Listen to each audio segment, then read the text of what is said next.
All right. Good afternoon, everyone. This is Mike, MJ, stock trader on Twitter, here with Dan from the Chart Guys.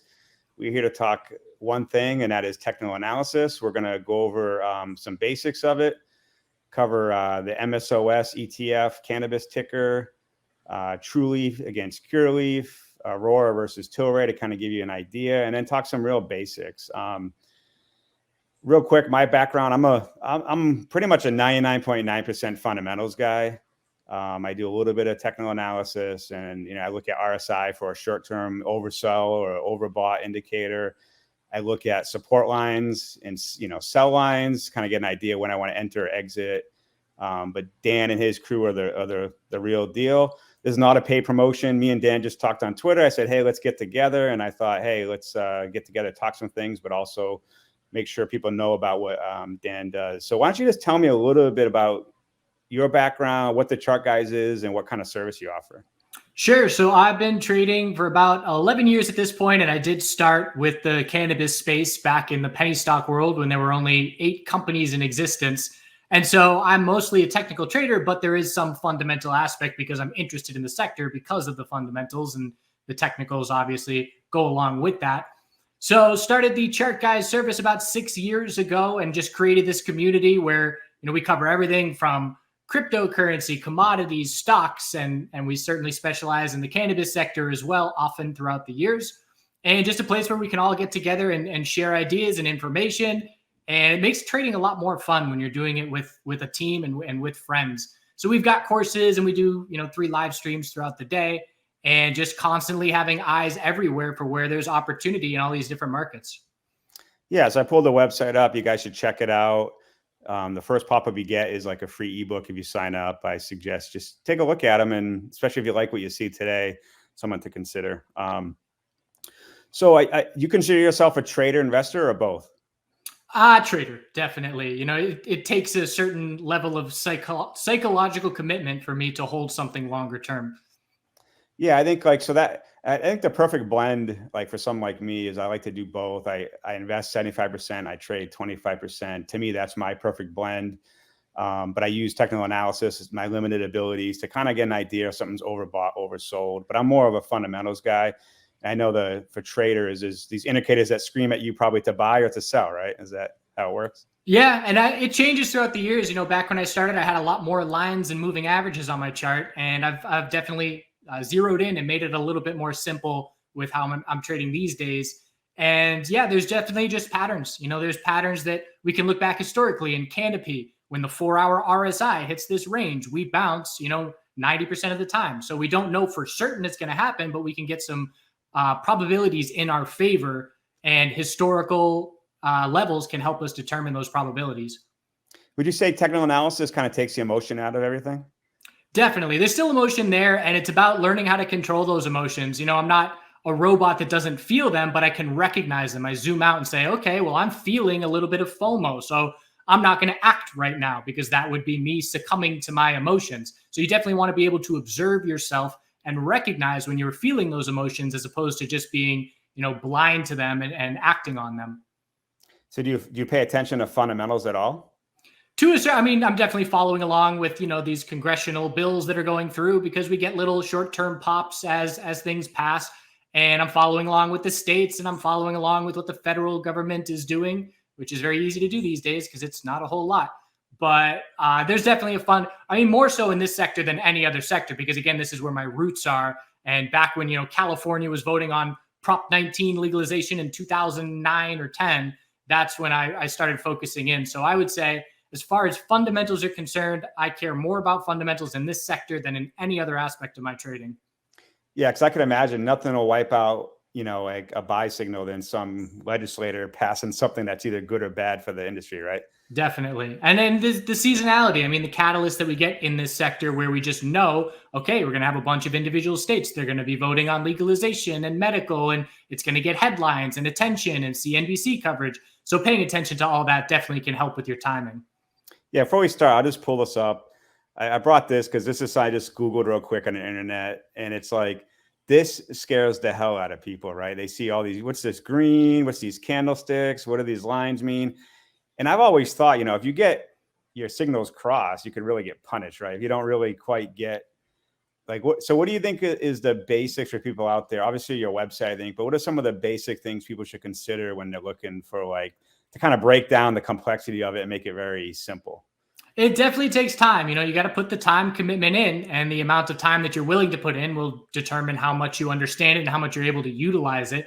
So, we have our YouTube channel. We have tons of free videos and free content. So I would definitely suggest that. I mean, we have a whole free intro to TA course that people can take and say, I don't like these numbers and these little charts at all. And then that's fine.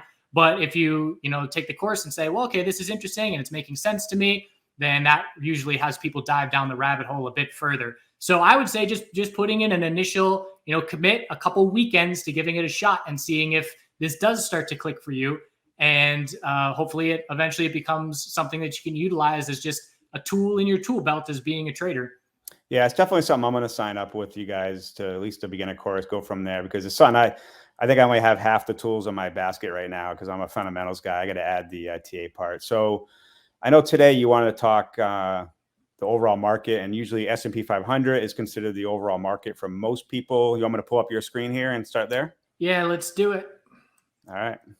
So I look at SPY for the S&P 500, and I'm always wanting to know, I'm just watching for correlations in sentiment. So we can clearly say that, if we've been watching the cannabis sector for the last 6 months, it's been going down. And for a lot of that time, the broader market was going up. This is the monthly time frame where every single candle is 1 month worth of action. And we were just, going straight up, and the cannabis market was pulling back. And that was very frustrating because, so many things in the market are going up. Everything's doing well except the cannabis sector.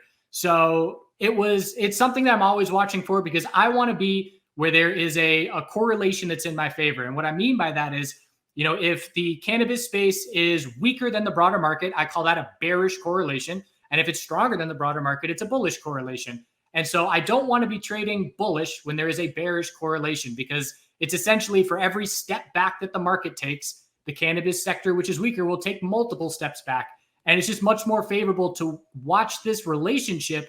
And then when it starts to shift and you notice, okay, we're getting, a few weeks in a row where we are now stronger than the broader market, that is a really important signal to look for as far as a changing market environment. So for the S&P 500 recently, it was so overextended, and the market, yes, the cannabis space was beat up, but I was holding off on any entries because I did not want to be in a beat up cannabis sector once the broader market started its inevitable consolidation. And now we've had that consolidation. The broader market has pulled back about 8% or so the past few weeks, a little bit less, maybe 6%. But that's enough where I'm saying, okay, things have cooled off. And now I'm going to have a little bit more interest looking at this sector specifically for the potential that we get a shift in momentum after so much downside the last 6 months. Yeah, there's been nothing more frustrating than seeing the market hit new records every day, and then your portfolio go down 2 or 3% every day. And we talked right before we went live, and I say that with the cannabis sector is I trade about 25% cash, 75% I invest. I kind of leave that there. And you sound like maybe not 100% trader, but you're a trader. So you see it, different than a lot of the other guys. And I just tell the cannabis guys, you got to take profits. When Truly was at 50, 53, if you took some profit, you can buy it back, looking at indicators, maybe at 25 or 28 and kind of just add more shares. But the idea that you just invest and hold forever, I think there's a lot of lessons out there where when you buy, sometimes you have a sell target right away, So like I'll give just quick 2 examples. I've been trading Gage and I've been trading Verano, and Gage has this nice $1.75 entry and $1.95 exit. And it's been doing that for like about 2 months now. And I just been looking at those kind of indicators. And that's just my basic simple. When you look at the charts too much, you might not know, like I don't have the background like you do, but I kind of go, hey, everyone keeps buying at this point and selling at this point. Is it that simple? At times it is. And a lot of people, they think that, technical analysis is about predicting, this is going to happen. For me, it's honestly about reacting. So I look at probabilities. Again, it's like counting cards in blackjack. I don't know what the next card is going to be, but I know when the probabilities are favorable. So I know when to put more chips on the table. And, again, the historical levels can give us some clues, or previous prices that keep holding, like you said, it has a higher probability of holding if it keeps bouncing off this range. So I just want to have people that have this stigma about technical analysis. I'm not predicting anything. I'm determining probabilities. I'm putting more chips on the table when I want to be aggressive, when the probabilities are in my favor. And it's a lot of experience to determine what is a more favorable scenario, because, these charts, they just play out time and time again. And if you have enough examples, even, the cryptocurrency space, I use the cryptocurrency space and the MJ sector for clues about each other, just because they have these very volatile cycles. And that helps me determine probabilities living through these different euphoria and fear cycles that we keep going through. Yeah, the poker analogy is perfect. If you look at the best poker players, I love poker. I'm not as good at it as these great guys you see on TV. But there's a reason why the same guys make it to the final table. They're looking for information. They don't have 100%, but they know they put themselves in the right percentages. I have a 75% chance looking at the numbers based on my cards, my position, I'm all in. And they know what they're doing. And that's kind of like the similar scenario we have to deal with buying stocks on a technical analysis basis, right? Exactly. And it's you can lose with the best hand pre-flop, and you can win with the worst hand pre-flop, and that happens as well. But again, we're looking at a large sample size over ideally decades if we're going to keep playing this game a long time. And that's when it really starts to significantly matter to have those probabilities in your favor. Yeah. So if you're done, are you done with the S&P and you want to move on? Or let's look at MSOS. So monthly time frame. Again, the S&P 500 was ripping up, and we're just dropping back. When I look at this pattern, I look for an equilibrium to be the most likely scenario. And an equilibrium is just a very wide range, and then that range just tightens up. So I'm looking for a higher low compared to the all-time low, and then we're going to look for a bounce, and then I'm going to look for a lower high. And again, there's a lot of range as to where that can actually take place, but it's a pattern that is one of the most common patterns that you will find in stocks. After notable volatility, you look for tightening ranges. And just as an example, so this is the monthly time frame for MSOS, completely unrelated, but NIO, which is an EV name, massive volatility to blue skies. Here's a pullback, and it's just a tightening range where we form higher lows and lower highs, and the range tightens up. And I'm looking for something like that to happen in MSOS, but we've got to set a bottom first. And that's what we're looking for now, starting to really pay attention. The broader market has cooled off a bit. We've got a few catalysts as far as, these bills at least making some headlines and getting some interest there. And I'm watching the pattern right now. Again, keep it simple. We've had a lower high every single month for the last 7 months. This would be the 8th month if we get there. And once that pattern breaks, that's going to be an indication to me that there's some momentum shifting, and we'll then be looking for some follow through to the upside. So this is really, I used to make cannabis videos on YouTube multiple times a week. And then I went months and months without making any because I didn't see any real opportunity unless you're short, and nobody wants to watch those videos. I would get trashed if I was talking about shorting the sector significantly. But starting to make some videos more often now because we're starting to get to an area that I feel where there is opportunity. So you're looking for a higher low, and that's going to be kind of an indicator of potential reversal.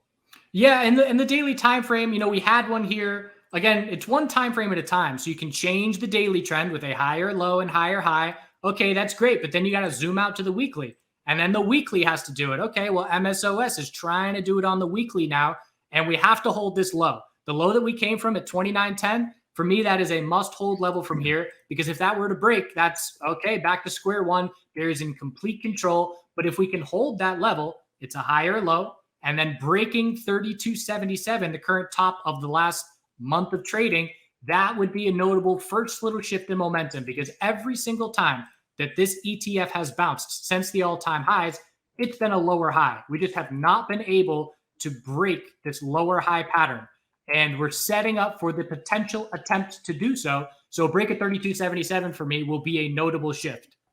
What about that daily? I saw Todd Harrison point out a W trend there, a double bottom. Are you seeing that at all?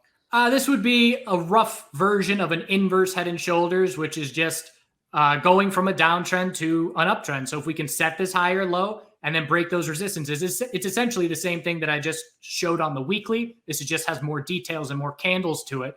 But yes, that would be a shift. And I look at these moving averages here, the red and the blue line. These are exponential moving averages, the 4 and the 8 period. And I just look for them to cross to give signals. We had this run up to all-time highs. And once that crossed bearish, that certainly marked a very notable momentum shift. Well, now they've been in a downtrend for a significant amount of time.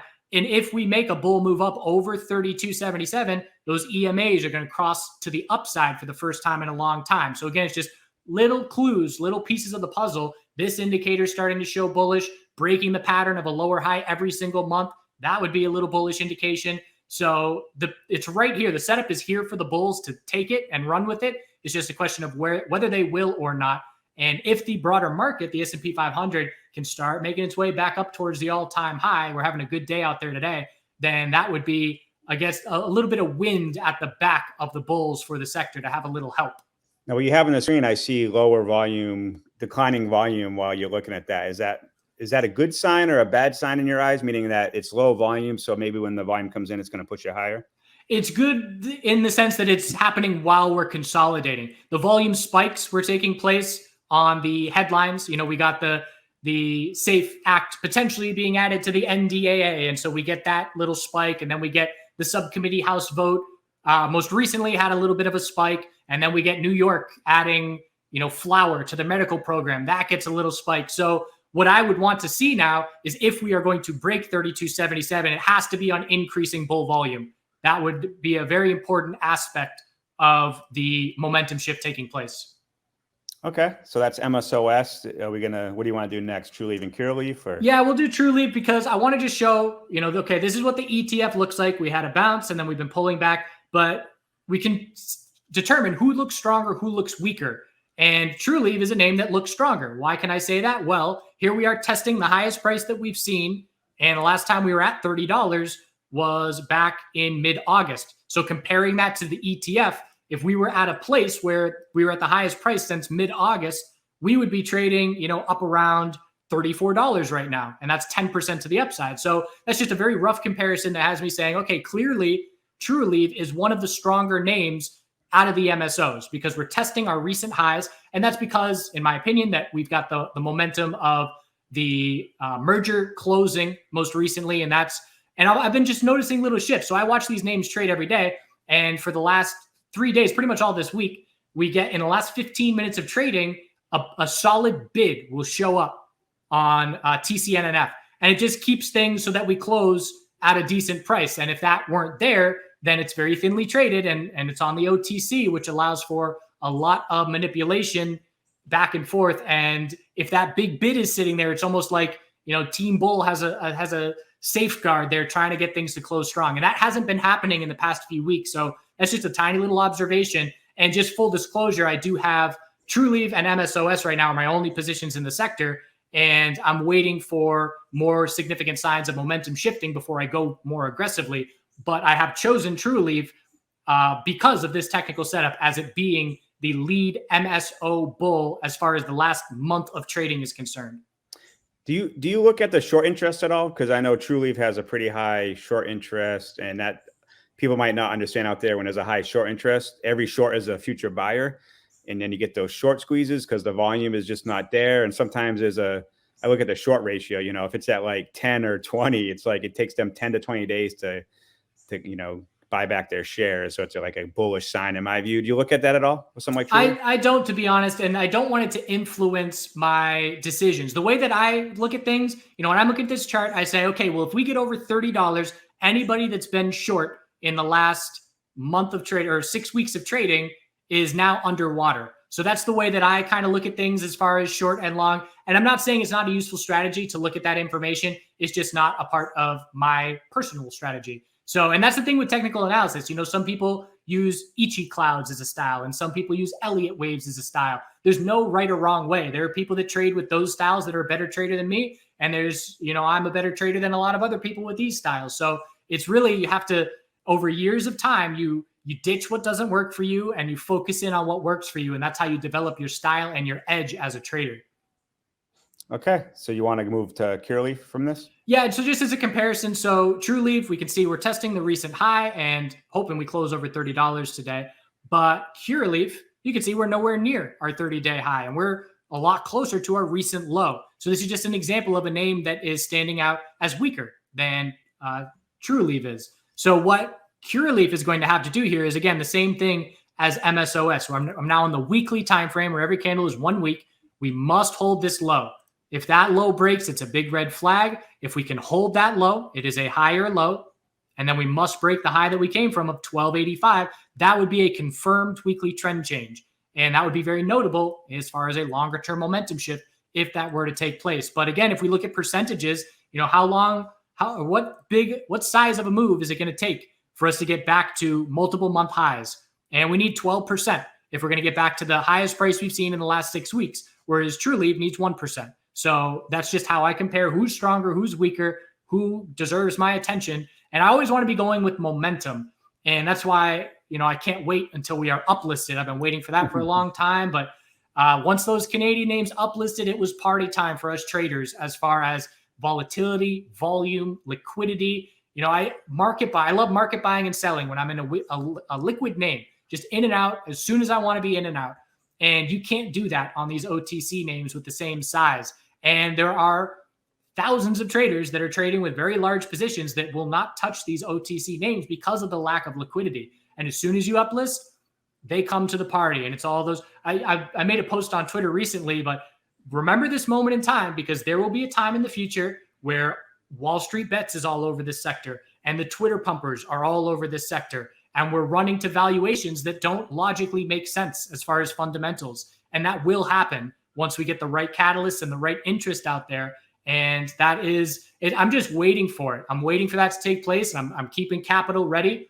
And one point that I wanted to make, not to ramble too much, but this is a point in time where accrue capital, whatever you got to do. When I was in my mid 20s, I was doing yard work. I was, painting houses and getting my grind on. And I wasn't viewing it like, I'm making $20 an hour mowing lawns. It was, I'm making $60 an hour mowing lawns because I'm going to turn this money into more money in the future because I know what's going to happen in the MJ sector. We're going to go up in the cannabis space when these certain catalysts take place. So have that mindset, accrue as much capital as you can to put towards this movement because your capital will increase in this sector. It's just a matter of when. And anybody, all these Todd Harrison, whoever it is that's been trading for decades, we're all seeing the same thing. It's just an inevitability of when, not if. So get that grind going and accrue that capital. Yeah. So when you were talking about Curaleaf breaking support, I look at it as it becomes an absence of buyers, right? It shows you, hey, the buyers have dried up. So now we're at the next tier of buyers, which might be 10% lower. Is that kind of how you see it? Yeah, I always view it in supply and demand. When we're in a downtrend, it's clearly the supply of shares is outweighing the demand of shares. And right now, one thing I don't like about the sector, the headlines are nice, but it's almost like we're staying afloat because we just keep getting this trickle of headlines. I want to see us staying afloat and going up without any headlines. I want to see the demand for shares outweighing supply of shares just on a regular trading day when there's no headlines out there. And right now, I'm not seeing that enough to be confident, but I'm constantly watching for it. And it will stand out when we start seeing relative strength to the broader market on a consistent basis. That will tell us the demand in this sector is outweighing the supply. And that's when you get uptrends because every dip gets bought. And then every higher high you get, anybody that went short is underwater and they're forced to cover higher. And that's where you get the momentum as far as trend changes and shifts in momentum. All right. So speaking of uplisting, we have Aurora versus Tilray. So would you consider yourself more of an LP trader regardless because you just get that liquidity? Day trading, absolutely. And again, it's just in and out market buys with 5 times the size that I could do on the OTC. So I'll swing trade the US names and I will day trade the volatility in CGC and Tilray.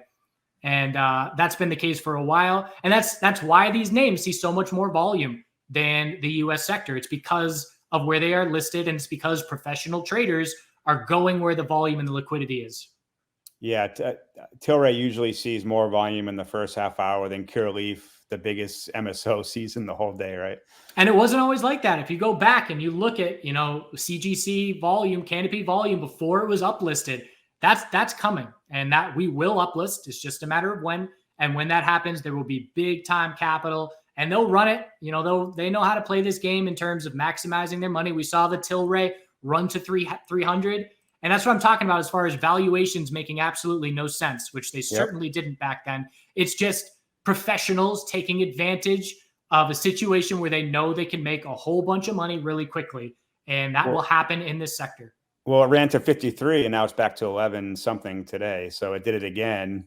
Yeah. right? Or 67, I see on yeah. your screen. Yeah. So it went all the way from, I had it when it was Afria at like $4. I made like 10% and I sold it and it ran to like $67. Yeah, it stops making sense. And you can see then playing with the after hours. And that's another thing. And in the OTC, you don't have extended hours trading. So if the broader market opens up 1% higher because of overnight strength, we don't really benefit from that. Whereas Tilray and Canopy are going to open higher because there's pre-market buyers that push the price up. But when this insanity was going on, you could just watch the extended hours where it's much more thinly traded, and they were just running it up in after hours trading. And it's something to behold when big money gets its grasp on something and really starts to massively influence volatility. Yeah, explain that. Some people ask me, I'm not a day trader, but people ask me about day trading. I say, hey, they're looking for these massive bids. They just want to get on the tidal wave. You don't want to jump on it, put in their 1,000 shares while these guys are trying to buy 100,000, 200,000 blocks. You see that at the level 3 trading, you're like, a lot of those guys just jump on the wave because the big guys are going to ride it all the way higher, right? Exactly. And that's a lot of what trading is. And for me, it's I'm following big money and I'm trying to ride on their coattails, and I don't need the whole pie. I just need my crumbs, which will suffice.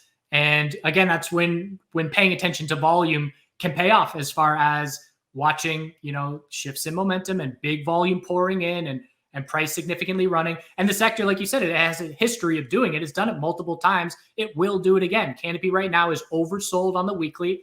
And we'll just look at that real quick. But RSI is an indicator that I use to help me gauge supply and demand. And when the RSI is under 30, that means we are oversold. And when it's above 70, we're overbought. It doesn't mean we're going to bounce, but it starts having us look in that direction. And we have some, members and traders with the chart guys who aren't interested in the fundamentals of the cannabis space. But just yesterday, he made a post.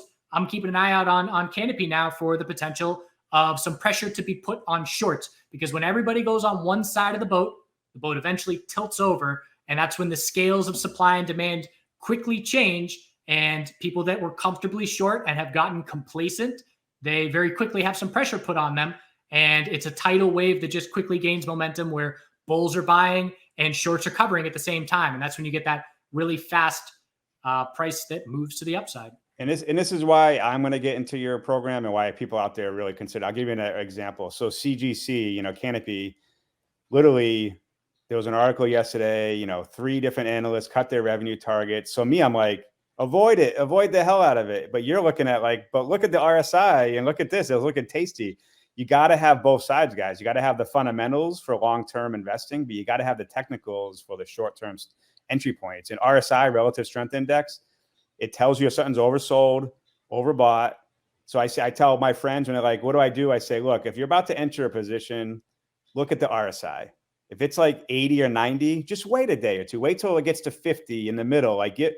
Do not buy at a 90, Yeah, and you can make it simple like that. I mean, it's just a little number. And when cryptocurrency was going insane, I had some friends and they didn't know anything about trading. And I just said, when we were in a massive run up, just every time the 5-minute RSI hits under 30, just buy. And that worked for so long on the massive all-time high run.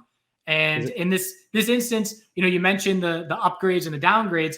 Oftentimes, those are, in my opinion, done to fool the retail trader. So if something's very oversold and I start seeing downgrades, I'm paying extra attention, because that, in my opinion, is big money trying to get everybody on one side of the boat before that boat tips. So, I look on CGC here and I say, okay, we had 1335 support and we definitely broke it, but we broke it and we stopped seeing a whole lot of follow through. So that to me shows me a little bit of bear exhaustion. And I'm going to be watching to see if the momentum can shift.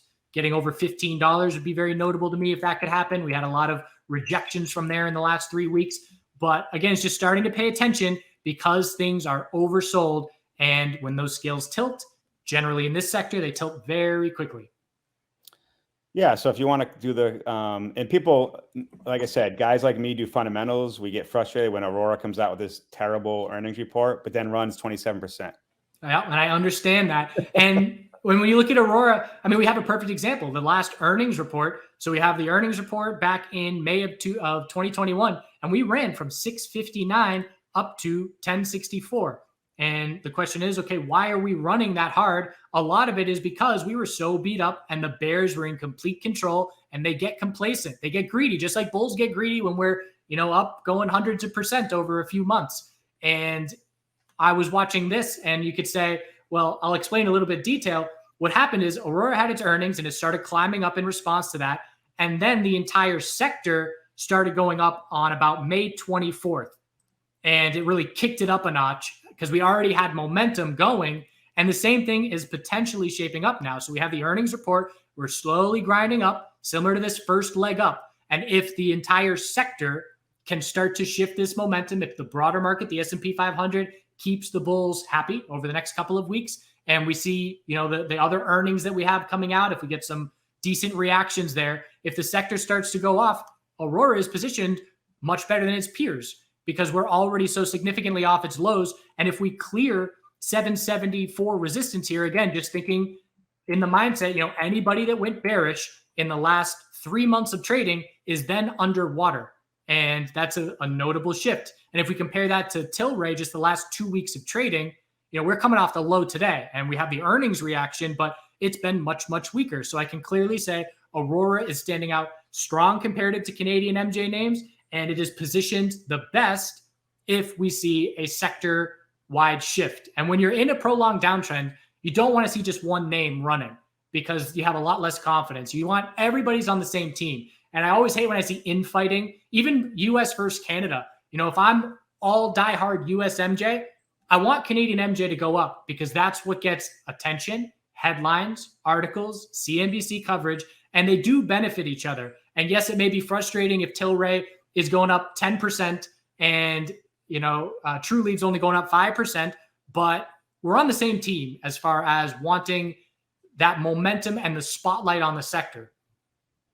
Yeah, if you can go back to your Aurora example, I also noticed that it's been rising on low volume, so the volume hasn't even come in yet. It is relatively, it is not significant volume. We had the initial volume. Right? Initial volume was there on the initial earnings reaction, and it is fading a bit. And again, it's going to need to, we've had a pattern of a higher low every single day. And again, if you want to keep it simple, just if you're in a bullish position, short term, keep holding as long as we just set a higher low every single day. And we have to see this orange line here down by my volume is the 20-day average volume. So if I'm looking for a strong bull move, we need to start putting in days that are higher than the average volume. And that has not happened yet. Again, it's going to take sector-wide momentum, not just the individual name momentum, but sector-wide. We want to see all the names going up 5% a day in unison. Okay, so that was all the stocks. Anything else you want to add? I know I asked you earlier about the MACD line, which a lot of times I've done a little bit of looking as you look for when they converge and go the opposite direction is for a bullish signal, but you say you don't really use it that much, right? I used to. It's one of the things that, again, I had a lot more on my charts back in my first few years, and I've made it a lot more simple recently. For me, it's price action, volume, and RSI are my top three. And I shaded the MACD. The MACD is composed of exponential moving average 12 and 26. And that's when the line crosses bullish. That's what's happening there. And that's what I have on my chart. So essentially, I've just inlaid the MACD rather than having it as its own indicator. And as I mentioned, the cross being a momentum indicator, it's essentially the same thing. So I guess you could say I use the MACD, although I'm not using the MACD. Yeah. So really appreciate your time. What software do you use for your charting? So this is tradingview.com, and it's free, and it's easily the best site right now. It's just, the speed at which you can, change timeframes and zoom in and zoom out compared to what I was using, which used to be stockcharts.com, a lot more stagnant. It's just, this is the best that there is, in my opinion, as far as user-friendly ease of use. You said tradingview.com? Yeah, that's what I see there. Okay. Tradingview.com. Yeah, excellent. Yeah, I appreciate your time. Is there anything you want to close with? And then we'll let people get back on their day. One more time, accrue that capital. This is your opportunity. It's been going down for 6 months. Everybody wants to buy when it's raging euphoria and it's going up. This is the time you want to be raking the lawn, getting your $100 over a couple weeks and buying, because it's not $100. It's going to be multiple $100 at some point in the future. Just view it that way. Get on your grind, get in here, get on our YouTube channel, check out our free content and see if technical analysis interests you. And again, it's a spectrum. Like you said, you got fundamental, you got technical. Being at either end 100% is the only wrong place to be on that spectrum. A mix, whatever that mix is, you're 20 or maybe 90% fundamental, I'm 90% technical, but a blend is needed for the best place to be as far as being a trader and investor. Yeah, you gotta add technical analysis, guys. For when I said if you're just buying a stock when it looks cheap, but it's a 90 RSI and then it goes down 3%, you're starting off at a negative like 3 because you didn't look at one basic indicator that is free on Yahoo, on these websites.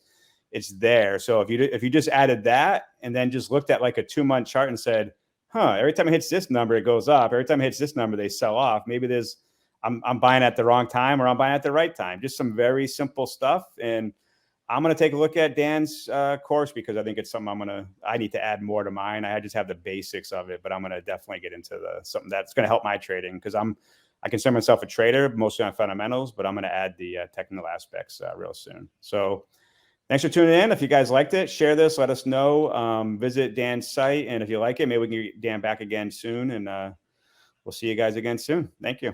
Thanks for having me.